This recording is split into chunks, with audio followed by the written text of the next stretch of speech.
the record. Okay, we are in, this is class 11, and we're going to be looking at chapters 30 to 32 regarding the Romans, Herod the Great, and the school of Hallel and Shammai. We'll see if we get that far to Hallel and Shammai because there's a lot to share. But I think I may just push through because we want to, get through the other chapters. So let's pray. Alvino Makano, our Father, King Father, we thank you for this time again of study and learning of history and learning how your hand, Father, has been upon your people and is continually upon your people, Father, and the body of Messiah. We just praise you and thank you, Father, that you give us eyes to see, ears to hear, and hearts to receive what we are going to learn tonight in Yeshua's name. So we're going to look at once again, this is the vision Nebuchadnezzar had. Daniel gave the interpretation from the Lord. And you see again, all of these, dynasties had affected the Jews. We see again the Babylonian Empire where the Jews were sent there for 70 years before going back into the land. We see that Media and Persia took over the Babylonian Empire.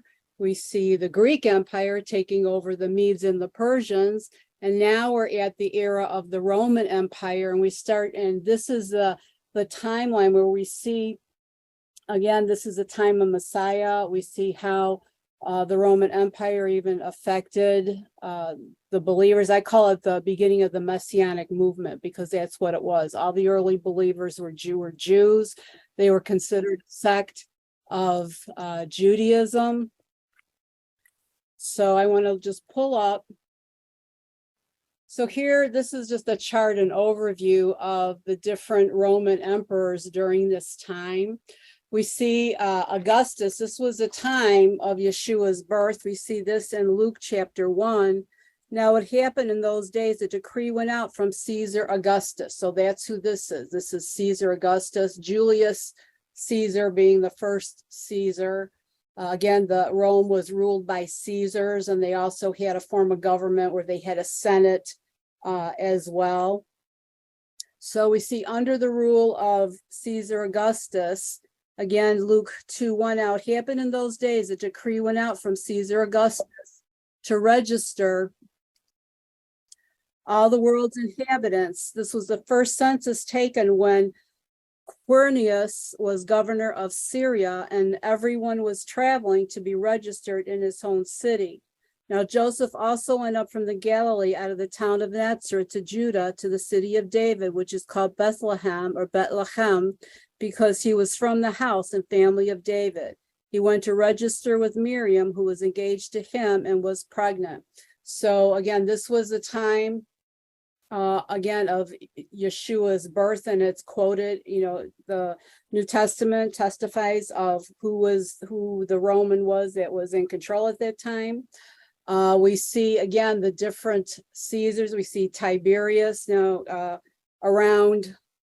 this was the time of around about 25 that CE, where Yeshua was ministering on earth, coming as the Messiah, presenting himself to Israel as the Messiah. And these were the different Caesars that affected the Messianic faith, going down all the way to Constantine. Again, I call it the beginning of the Messianic movement, again, because the early believers were all Jews and they were really considered a sect of Judaism until, again, around here, 70 AD. We see this is around the time that Paul was ministering as well. Nero was the Caesar at that time, who, we know he was a lunatic, demon possessed. Vespasian, Titus, Domitian were no friends of believers in Messiah. They were very much persecuted, tortured, killed. At 70 AD, again, this is when the Jewish people were sent, or the temple was destroyed. They were dispersed out throughout the world, along with the believers in Messiah as well. Then we have, as we go down, we get to Constantine, and he is the one, again, quote, had a vision of the cross and was told to conquer in that name and that symbol. And he is the one who, if you listen to or study the Council of Nicaea, was a lot of anti-Semitic rhetoric going on at that time, and he forbade any form of the Jewish feast, Sabbath, upon pain of death. So this is where you really see where Christianity started losing their knowledge, believers, of their Jewish roots. So again, these were, most of these I'm pretty familiar with because I studied Roman history, Marcus Aurelius, Commodus. Some of these were just, I guess, minor. They didn't last very long. And then we have Diocletian and then Constantine, who I'm sure everybody is familiar with. So this is, again, the period of history we're entering in now. Again, it was a terrible time for the Jewish people as well as with believers. So here again, we're going to be taking from Joseph Teluskin's Jewish Literacy Revised and Rabbi Spiro as well. But this is Rabbi Joseph Teluskin explaining the background and history of how, again, Rome and the Jewish people and how it affected them. It is one of the less proud facts of Jewish history that Rome occupied Jerusalem in 63 BCE. Not by invasion, but by invitation. When Queen Shlomozion Alexandra died in 67 BCE, the kingship logically should have passed to her eldest son, Hyrcanus II. His younger brother, Aristobulus, I'm sure that's probably not how it's pronounced, but that's as close as I can get, however, commanded support from the army and ousted him. The supporters of each brother soon were engaged in a full-scale civil war. At the time this conflict was going on, Rome was in the process of annexing Judea's neighbor, Syria. The two brothers decided to submit their dispute to Pompey, the Roman general in Syria, who ruled in favor of Hyrcanus, apparently believing him to be more pliable of the two. No match for the Roman army, Aristobulus surrendered to Pompey. Hyrcanus' ability to rule depended now entirely on Roman support. Thus, he invited the Roman army to occupy Jerusalem. Pompey encountered resistance only at the Temple Mount. After a 3-month siege, the Romans succeeded in entering the temple after killing several thousands of its priests and defenders. Pompey further horrified Jewish sensibilities by walking straight into the temple's Holy of Holies, a room which, according to Jewish law, was to be entered only once a year on Yom Kippur, and then only by the high priest. Pompey's occupation marked the end of the Jewish state's independence. He wasted no time in converting the Jewish kingdom into a Roman tributary. And that's how Rome was, wherever they conquered. I mean, they conquered, into Germany, into England, and whoever they conquered, they just, pulled them all in. They became Roman tributaries. They became under Roman rule. Hyrcanus' major responsibility was to collect the tribute for his Roman masters. The Jews of the 1st century BCE must have reflected often and sadly on the fact that this had all come about because Jews had called in Rome to settle an internal Jewish dispute. As if to discourage excessive Jewish breastfeeding over Hyrcanus and Aristobulus' self-destructive act, historian Menachem Stern suggests the following meager consolation. Once Rome had decided to annex Syria, its intervention in Judah became inevitable. The fraternal war that broke out only accelerated the intervention. If we skip ahead a few hundred years from the time of Romulus, we find that circa 500 BCE, again, which means before the Common Era, the residents of Rome have overthrown the monarchy ruling them and have established a republic ruled by a senate. And oligarchy, the senate, was made up of upper class, land-owning male citizens called the patricians. As any healthy and strong ancient civilization, the Romans went to war to expand their sphere of dominance. Roman ambitions met the like-minded Carthaginians, unleashing a titanic struggle known as the Punic Wars, which lasted from 264 to 146 BCE, in which Rome was victorious. The Romans went on to conquer the Greek colonies and Greece itself, and to become the great power of the Mediterranean. To a large extent, they inherited the Greek view of the world. We call their culture Greco-Roman because although Greece and Rome were two different peoples, different civilizations, and different cultures, the Romans viewed themselves to a large extent as the culture inheritors of the Greeks. And like I said last week, this Greek influence has, influenced the world for thousands of years. I mean, even today, you still feel that influence, the way people think and do things.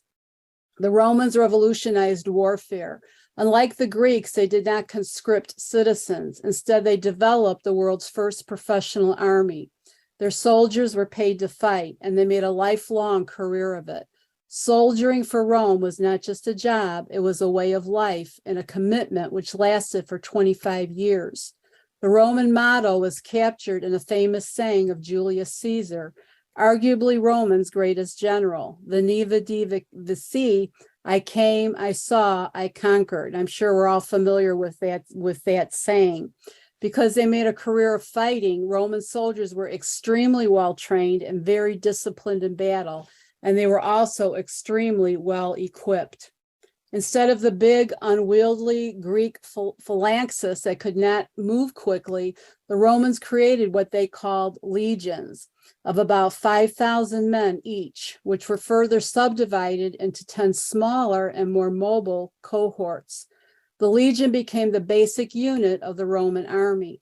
The Romans had between 24 and 28 legions, that is 120,000 to 140,000 men, plus an equal number of auxiliary troops, mostly infantry with a little cavalry.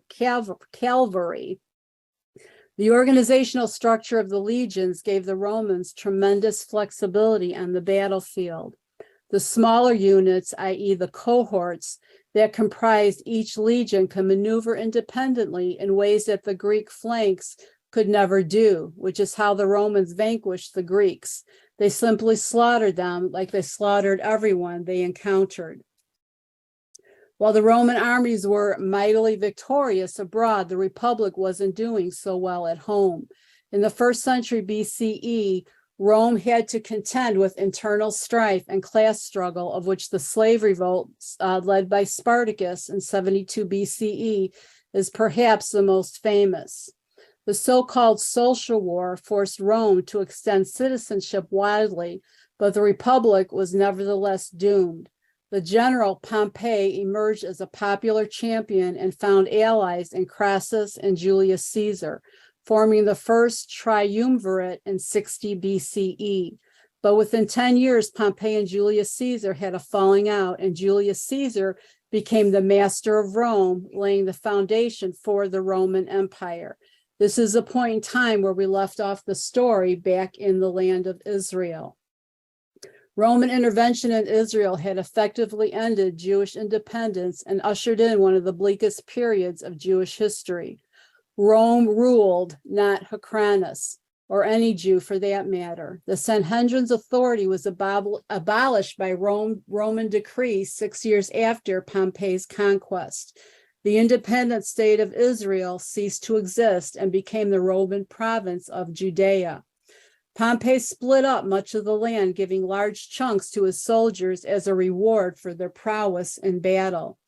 Gaza, Jaffa, Ashdod, and other Jewish cities were now a part of the map of the Roman Empire, while Hyrcanus, though he might call himself king, ruled only Jerusalem, along with a few pieces north and south. Even this small area was overseen by the Roman proconsul in Damascus. A key role in the Roman takeover of Israel was played by Hyrcanus' chief advisor, the Idumean general Antipater. The Idumeans bore testimony to an unprecedented lapse in observance among the Jews. They were the people who Jonathan Hyrcanus forcibly converted to Judaism. Antipater, the real strength behind the weak Hyrcanus, made sure, of course, that he positioned his own family in power while he had a chance. He continued to guide Hyrcanus, and when in 49 BCE, Pompey and Julius Caesar again became engaged in an eternal struggle. He helped him choose the winning side. Soon Antipater was the man in power. The Romans judged correctly that this forcibly converted Jew did not identify with Jewish values or nationalism, and that with him in power, militant monotheism would not again rear its dangerous head. While Antipater did not go down in history as a household name, his son Herod, who took after his father and then some, did. Coming from a family of forced converts that was only nominally Jewish, he nevertheless became one of the most famous kings of the Jews. He went down in history as Herod the Great. And I titled this Herod the Great or Not So Great. Here again is a Herodian family. I put this in just for extra information, and I'm not going to go through it, but there's scriptures again relating, what was going on among believers at the time of Yeshua, and also during the time of the apostles as well. So this is back to Joseph Teluskin. I sometimes think of Herod as the punishment God inflicted on the Jews for violating a basic principle of Judaism, never to convert non-Jews forcibly. That is precisely what the Hasmonean king John Hyrcanus did in 125 BCE. And after he defeated Idumea, a small state south of Jerusalem, he compelled the conquering Idumeans to embrace Judaism, the only known instance in Jewish history of non-Jews being forcibly converted. Among those the king brought to Judaism were Herod's great grandparents. Through extraordinary sycophancy, intrigue, and ruthlessness, Herod succeeded in having the Roman Senate appoint him king of Judea. Perhaps the most vile human being ever to serve as a Jewish king, he inaugurated his prime by murdering 45 members of the Jewish High Court, the Sanhedrin. Herod did not fall, however, into that category of people who are cruel only to outsiders and nice to their own family. He murdered his first wife, the Hasmonean princess Mariamne, and their 2 sons. Later, he executed Antipater, a son from a different marriage, impelling the Roman Emperor Augustus to observe, "It is better to be Herod's pig than his son." For good measure, he also murdered his mother-in-law, brother-in-law, and the high priest. Hardly surprising that when a false rumor spread the good, quote, news that he had died, a popular uprising erupted against his regime. In characteristically brutal fashion, Herod had 42 of its leaders burned to death. When he wasn't murdering people, Herod was a singularly productive king. He beautified and massively expanded the Second Temple, a project that occupied 10,000 laborers and 1,000 priests for 9 years. I think a few classes ago, I showed pictures of comparing the tabernacle to the first temple of King Solomon, and then the second temple, which in size was like 3 times the size of Solomon or even the tabernacle. The royal portico at the southern end of the temple's platform alone had 162 columns, the tallest 100 feet high. Given that we don't know of a single strain of religiosity in Herod's soul, he apparently hoped this project would win him some affection among his subjects. Herod also rebuilt the walls of Jerusalem, created the new port city of Caesarea, which became the Roman capital of Palestine, and constructed fortresses, theaters, stadiums, and harbors throughout Palestine. Ironically, it was this lackey of Rome who rebuilt Masada, which a century later served as the final outpost of the Jewish revolt against Rome. Even today on Masada, Israeli soldiers, that's once they go through all their training, they go up to Masada and are inducted into the army on the top of Masada. And there's, I think a sign up there, "Never again." When Herod died in 4 BCE, the Emperor Augustus divided his kingdom among 3 of Herod's surviving sons. Archelaus, who was awarded Judea, failed so totally that Augustus subsequently banished him. From then on, Rome ruled Judea directly through procurators. Another of Herod's son, Herod Antipas, who ruled over the Galilee, seems to have inherited his father's sweetness of character. To please Salome, the New Testament relates, Herod Antipas had John the Baptist murdered and his head presented to her on a platter. Again, we see that in Mark 6:21-28. Herod the Great, not to be confused with Herod Antipas, who figures famously in the Christian Gospels later on, was one of the most important characters in Jewish history.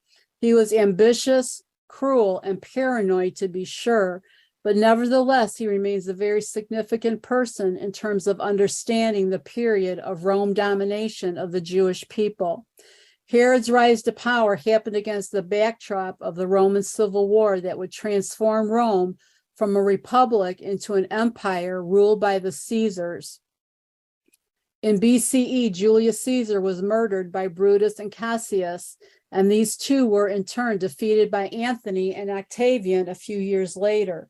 By 31 BCE, Octavian emerged as the unrivaled victor, changing his name to Augustus and becoming the first Roman emperor. So here again, we read that in Luke chapter 2, verse 1. They mentioned this leader, Augustus's name, during the time of Yeshua's birth.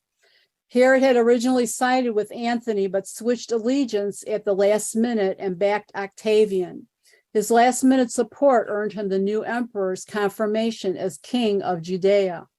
Herod would rule from 37 BCE until his death in 4 BCE, a very long reign of more than 30 years, and in many good ways a good period for the Jews in terms of development of the country and social stability. This is back to Ken Spiro's commentary. Part of the reason for the stability was that during this time, the Romans took a backseat role to the day-to-day life of the Jews. The general Roman attitude was one of tolerance, meaning Jews were granted exemptions from the official Roman state religion. A very interesting point to remember is that religion and state went together in all empires in the ancient world, but more so in Rome than almost anywhere else, because Rome practiced emperor worship. That is, the Romans deified their emperors posthumously. Linking state and religion obviously gave the rulers added legitimacy. The connection between temporal power and spiritual power gave them complete control over the physical and spiritual existence of their subjects. Later, we are going to see the Roman Catholic Church doing the same thing in medieval Europe. While accepting that state religion was a vital part of Roman identity and loyalty to the empire, the Romans were also pragmatists. They had learned from the Greek experience that Jews could not be forced to worship idols, and they saw for themselves that the Jews were not like other pagan peoples. They were not going to conform. So the Romans granted the Jews an official exemption status from the Roman state religion. Romans granted the Jews an official exemption status, again, from the Roman state religion. On the one hand, it was very smart and very tolerant policy.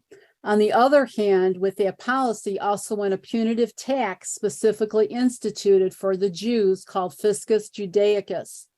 You want to be, I've got an article on that, and I will email it to you so you understand, more about that particular law. You want to be exempt from the state religion? Okay, as long as you pay for the privilege. So it might have happened that the Jews simply paid the tax and did their own thing, but it didn't go as smoothly as that, as we shall see. Herod's rule was also characterized by a period of unprecedented growth and construction. Again, thanks in large to part of his amiable relationship with Rome. Herod had Rome's complete support in administering a very important territory, which included several major trade routes. Everything moved through Judea, which was the great way station for the intense trade coming from Yemen up the Arabian Peninsula and out to the Mediterranean.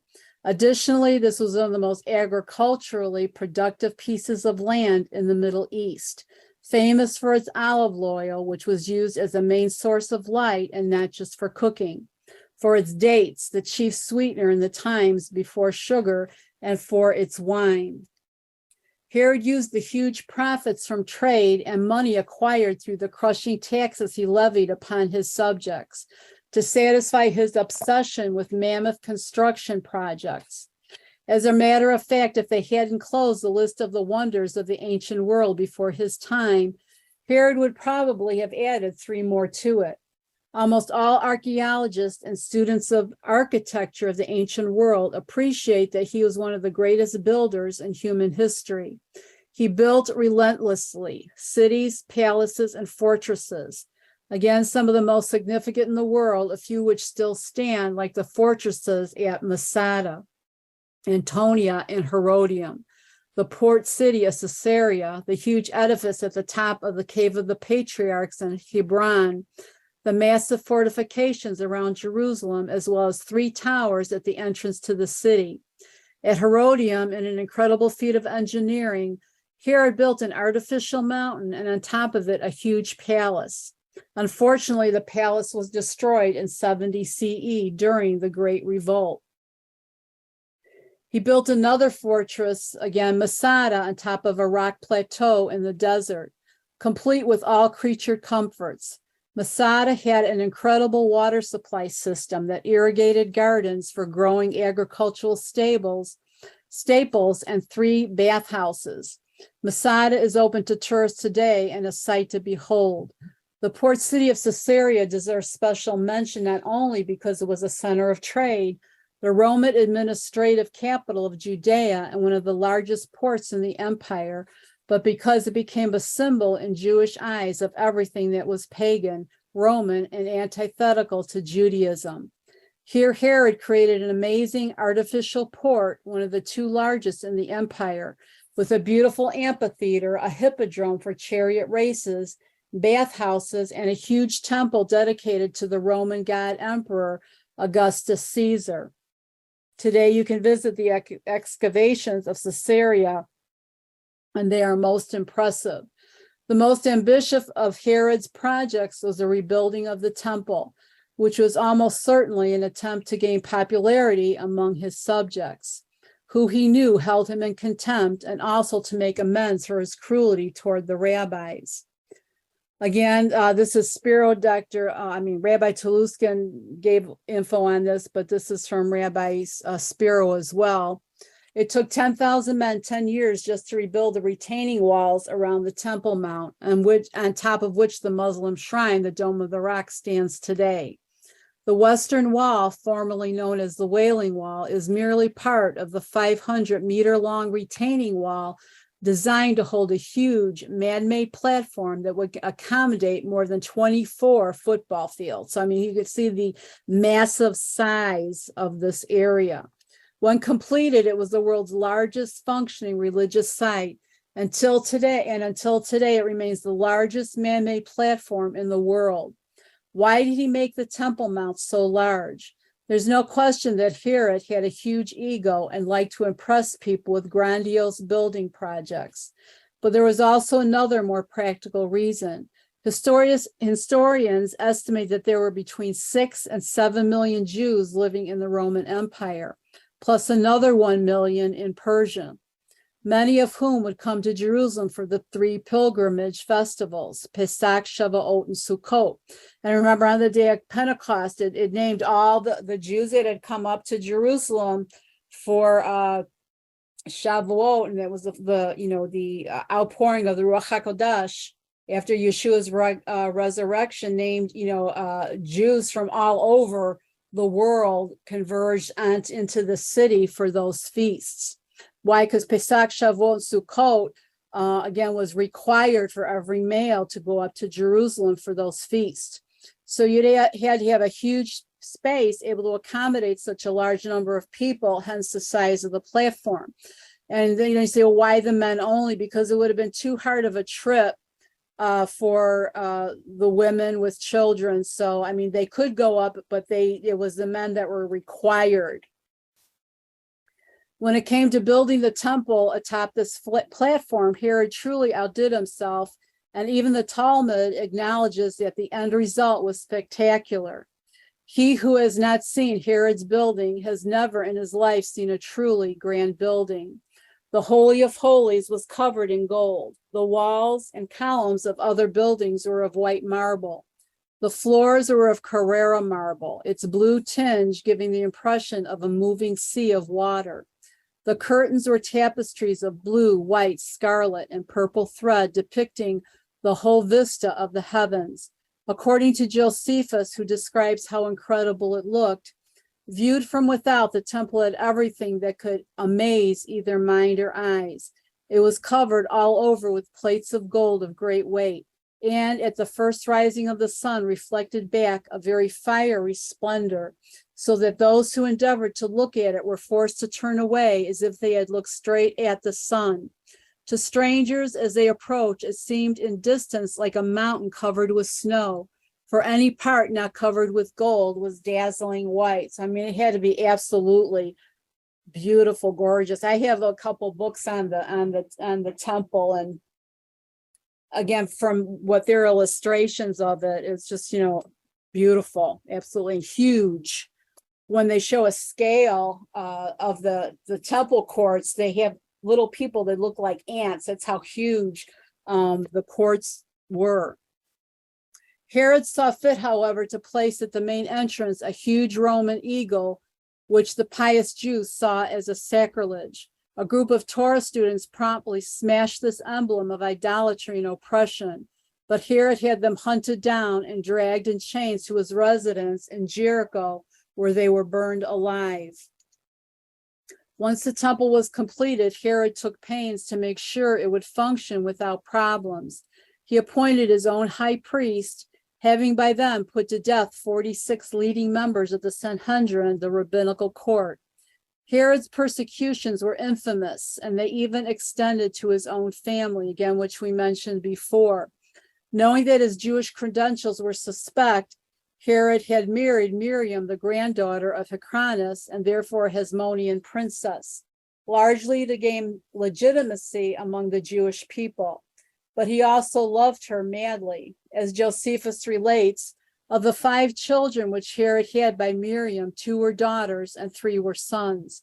The youngest of these sons was educated in Rome and died there, but the 2 eldest he treated as those of royal blood on account of the nobility of their mother, and because they were not born until he was king. But what was stronger than all this was the love he bore for Miriam, which inflamed him every day to a great degree. The problem was that Miriam hated him as much as he loved her, largely because of what he had done to her brother Aristobulus. Herod had made Aristobulus high priest at the age of 17 and watched with trepidation as the young man became hugely popular. This was not surprising, as Aristobulus was a Hasmonean with legitimate right to be high priest, a genuine Jew and a genuine Kohen. The adulation of Aristobulus threatened Herod too much, so he had him drowned. Indeed, Herod later became jealous of his own sons for the same reason and had them murdered as well. He even had his own wife murdered in a fit of jealousy. Josephus again, his passion also made him stark mad, and leaping out of his bed, he ran around the palace in a wild manner. His sister Salome took the opportunity also to slander Miriam. Then out of his ungovernable jealousy and rage, he commanded her to be killed immediately. But as soon as his passion was over, he repented of what he had done. And as soon as his anger had worn off, his affections were kindled again. Indeed, the flame of his desire for her was so strong that he could not think she was dead, but he would appear under his disorders to speak to her as if she were alive. He was not a stable man, to say the least. Even Augustus said of him, again, it is better to be Herod's dog than one of his children. Well, and Rabbi Toulouskin said pig, but I guess either one. Herod's paranoia, his interference, and his temple hierarchy, and his dedication to the Hellenization of the Jewish people all contributed to the growing discontent that would erupt in a revolt against Rome some 70 years after his death. Beneath the surface events, there was a deeper spiritual battle raging, a battle between paganism and Judaism. Additionally, Jewish nationalistic feelings were rising to the surface. Now, again, too, this was the time of Yeshua, the time that the Messiah appeared during this period of time, the time that the congregation of Messiah was birthed, the messianic movement of Messiah was birthed. It didn't matter that the Hellenism dominated Judea. Again, Hellenism comes, is from the Greeks. A significant number of Greeks, as well as other non-Jews who adopted the Greek lifestyle, had lived there since the days of the Greek Empire, and now, encouraged by the Romans, more Hellenist outsiders came to settle the land. Additionally, the Jewish upper classes, though a minority, subscribed to the, quote, higher culture. And of course, the king was an avowed Hellenist, seeing himself as an enlightened leader who would bring his backward people back into the modern world. Herod did what he saw necessary to accomplish this end. His way was going about it included the persecution and murder, again, of all the rabbis whom he viewed not only as threats to his authority, but as obstacles to the mass Hellenization of the Jews. Let's see, I get something to drink here. As a result of Herod's interference and the ever-spreading Hellenistic influences among the Jewish upper classes, the temple hierarchy became even more corrupt than it already was. The Sadducees, a religious group of the wealthy who collaborated with the Romans in order to maintain their power base, now controlled the temple. Much to the chagrin of the mainstream Jewish majority, the Pharisees, one of the extreme religious minority, the Zealots. The cauldron was beginning to boil, and soon it would erupt. So again, before we'll finish with Hallel and Shammai, again, this was a time that, again, during all this turmoil, all this, craziness going on, it was, again, the perfect time. Again, this is around the 4,000th year from creation that the rabbis believed the Messiah would come. If they were worthy, Yeshua did come in the 4,000th year, again, during the time of Roman rule, during the time of, really a lot of,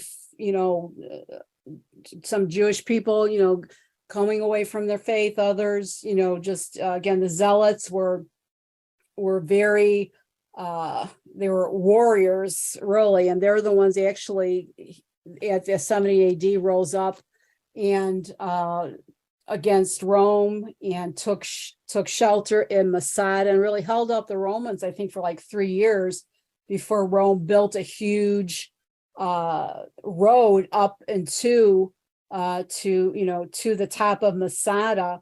But because of the water resources up there, they were able to survive for a long time. But they ended up all committing suicide rather than fall back into the hands of the Romans. And there's a good video out there called Masada that kind of gives history of what happened there as well.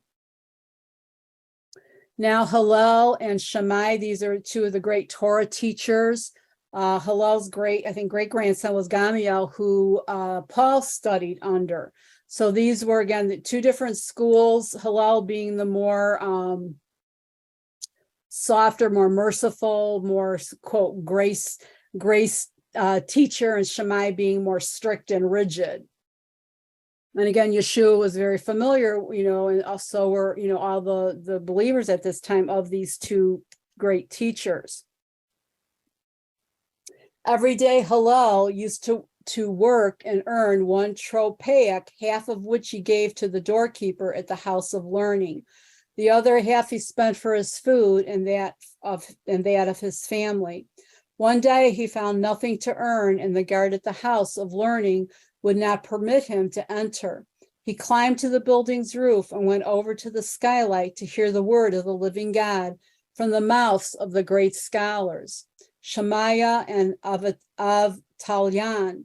It was Friday evening in the winter, and snow fell upon him from heaven. When the dawn rose, Shammai said to Avtalon, "Brother Avtalon, on every day this house is light, and today it is dark. Is it perhaps a cloudy day?" They looked up and saw a man's figure in the window. They went up and found him covered by 4 feet of snow. They removed him, bathed and anointed him, acts not normally permitted on the Sabbath, and placed him opposite the fire. And they said, "This man deserves that the Sabbath be violated on his behalf." Yoma 35b, which is from the Talmud. Within a few years, Hallel was Shammai and Avutan's successor and acknowledged as the greatest scholar of his generation. Again, so these were, Hallel and Shammai are 2 important figures to understand and know.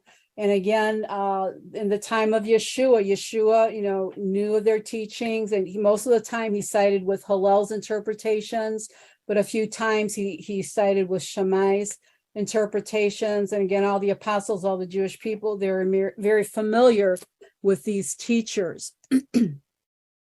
However, Hallel's greatest legacy was neither his assiduous commitment to study nor his warm personality, but his forceful intellect, which directed Judaism toward the goal of tikkun olam, the ethical bettering, literally perfecting of the world. So when you hear that saying tikkun olam, it means to perfect or repair the world.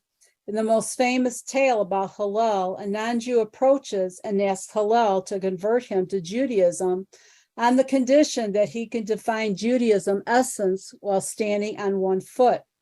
"What is hateful unto you, do not do unto your neighbor," Hallel responds. "The rest is commentary. Now go and study." His most significant piece of judicial crafting concerned loans and debt cancellation, apparently with the goal of preventing the creation of a permanent underclass of debtors. The Torah had legislated that personal debts were to be canceled every 7th year, which would be a Shemitah year, Deuteronomy 15, 1-2.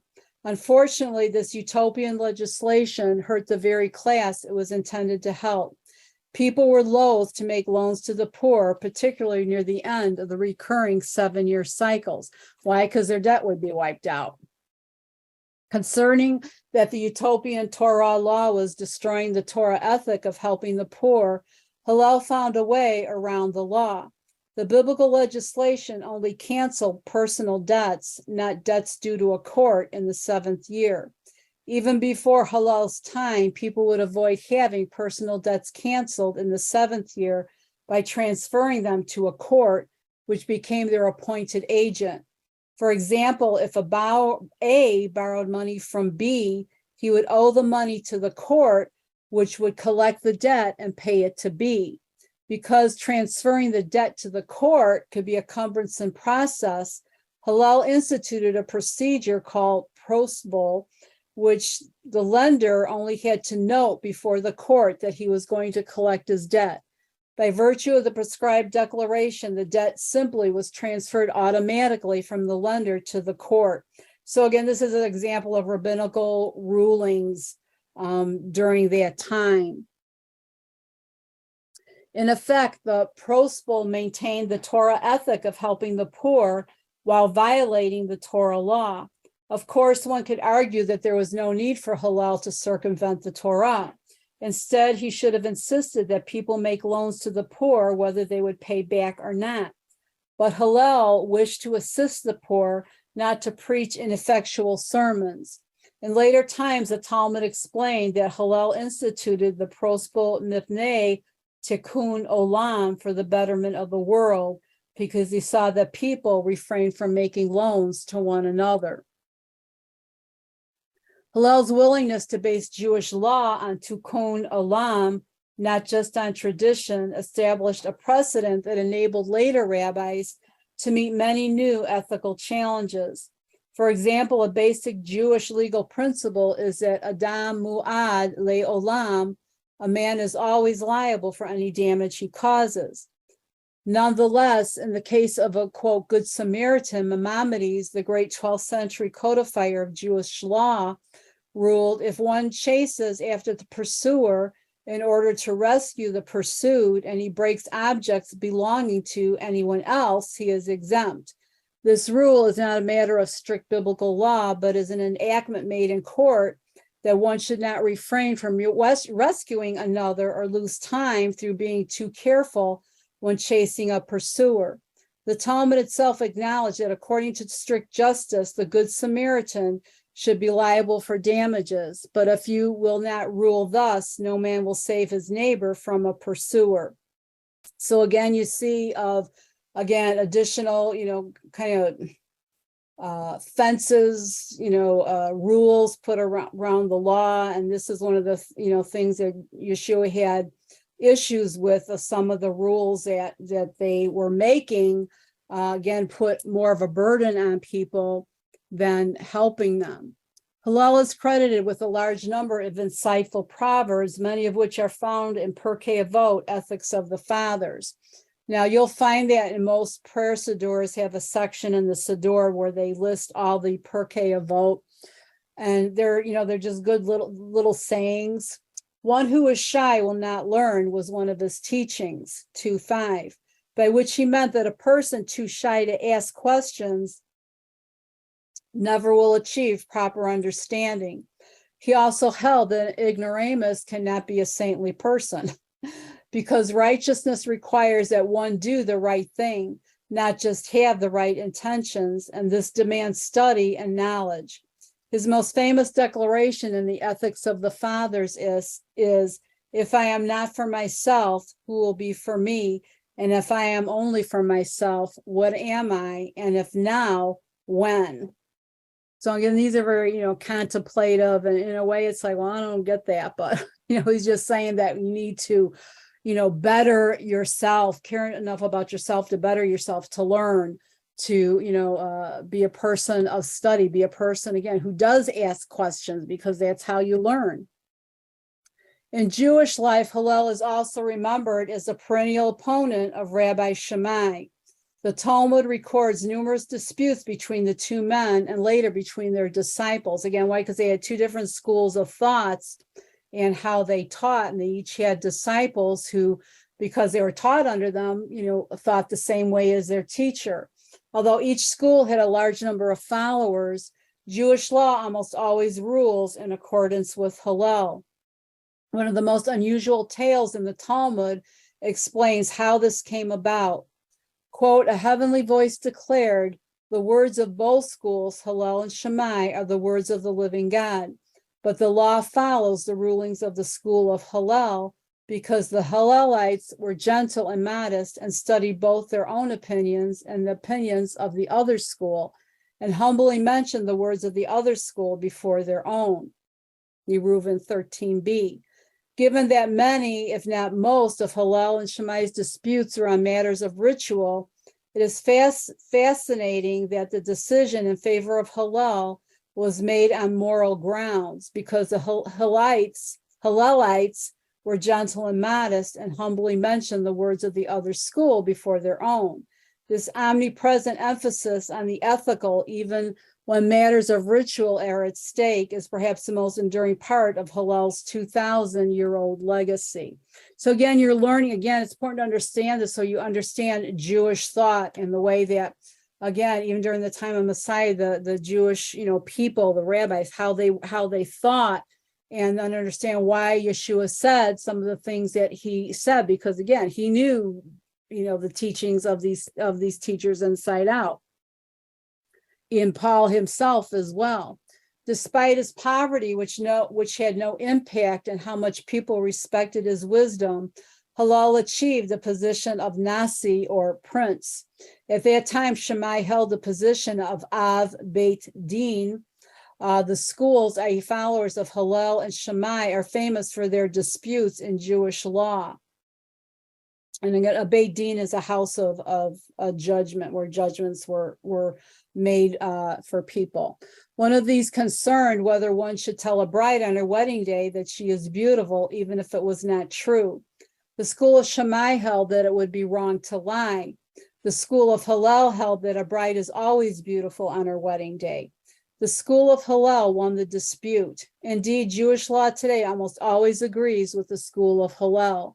The Talmud explains why. Again, a heavenly voice declared the words of both schools are the words of the living God, but the law follows the rulings of the school of Hallel. And again, In Yeshua's teachings, they say that a majority of times he agreed with Hallel's interpretation, but there was a couple times, as the matter of divorce is one example, that he agreed with, again, the school of Hallel's thought on that. Dangerous time. We might recall that in the days of the first temple, while the rabbis debated points of Jewish law, they did not engage in lengthy disputes. So why were things different in the days of Herod's temple? By that time, around 1300 years had passed since the revelation at Mount Sinai. The Jewish people had been exiled from the land of Israel, and upon their return faced many struggles. The influence of the Greeks, the fight against Greek domination, and the corruption of the Hasmonean rulers all left their wounds. More recently, there was the Roman occupation and the corruption that came from Herod. As a result of this unrest, scholarship declined among the Jewish people, resulting in an increasing lack of clarity. Indeed, the oral transmission process was starting to fray around the edges, as it became harder for the rabbis to reach a consensus on certain legal issues. The Talmud had not yet been written, but the time was coming soon when the rabbis would decide that the oral law must be written down because it might be lost. Again, up to this time, it's been orally passed down from generation to generation. Of course, if you read these disputes in the Talmud today, and the Talmud contains thousands of them, you see that the rabbis were not arguing about anything big, like can Jews eat pork. The disputes usually dealt with the details of how to apply the law. A small number of these disputes had no actual ramifications in the practical application of Jewish law. They were arguments about theoretical cases which impacted upon important principles that needed to be understood. A very important point to make clear here, although there were disputes, there were also red lines which no mainstream traditional Orthodox Jew ever crossed. All the disputes concerning small details, which meant that on the major issues, everyone agreed. But even if these disputes were small, we have to see them as bad news because they signified not just a decline in scholarship, but even more importantly, a decline in the spiritual state of the Jewish people. This is called Yeradat Hadorot, decline of the generations. The closer Jews were to Mount Sinai chronologically speaking, the clearer things were to them, the farther away, the more murky. It is very important to understand how the Jewish people traditionally have looked at the transmission process. Modern man thinks that the later we get in history, the more technology we have and the better we are. This has never been a Jewish idea, not in history, not in spirituality, not in Jewish law. According to Jewish thought, ancient man was spiritually more sophisticated. And in the realm of the transmission process, the closer one was to Mount Sinai, the clearer things were.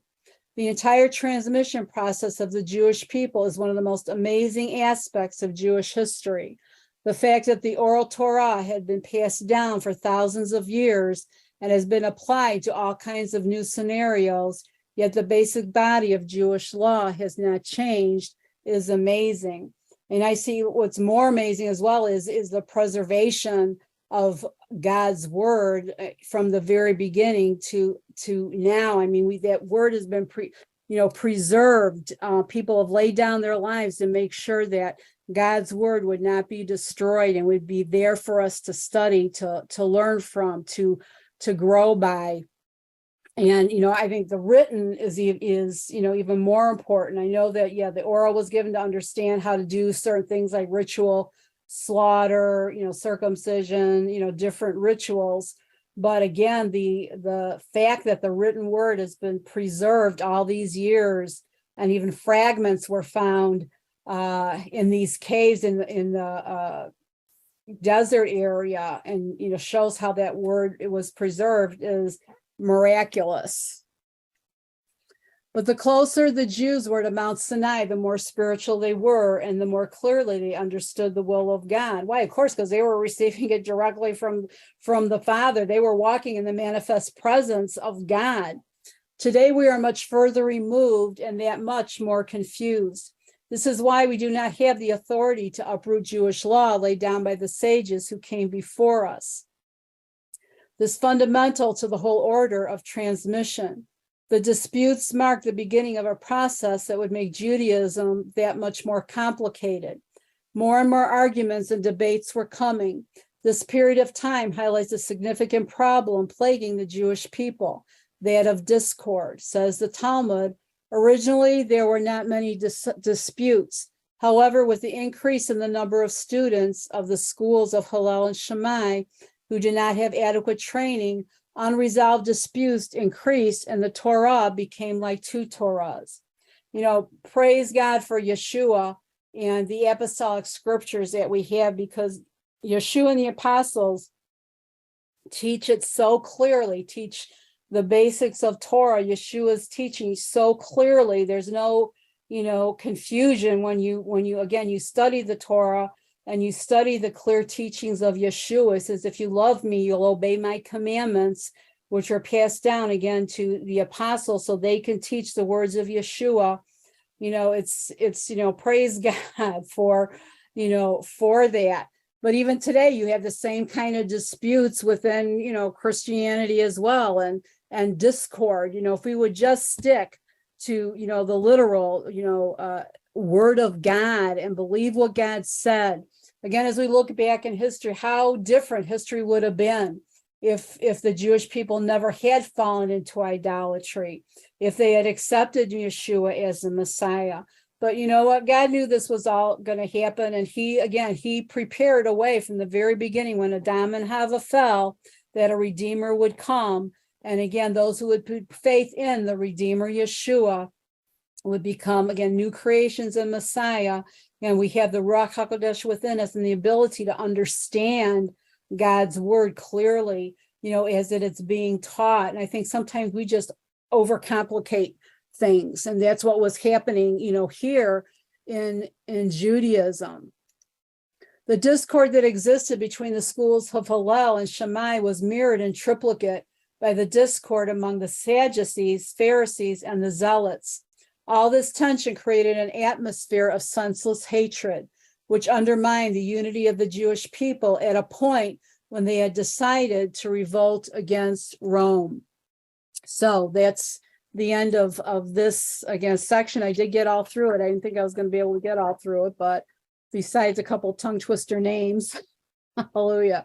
So we'll just end this right now.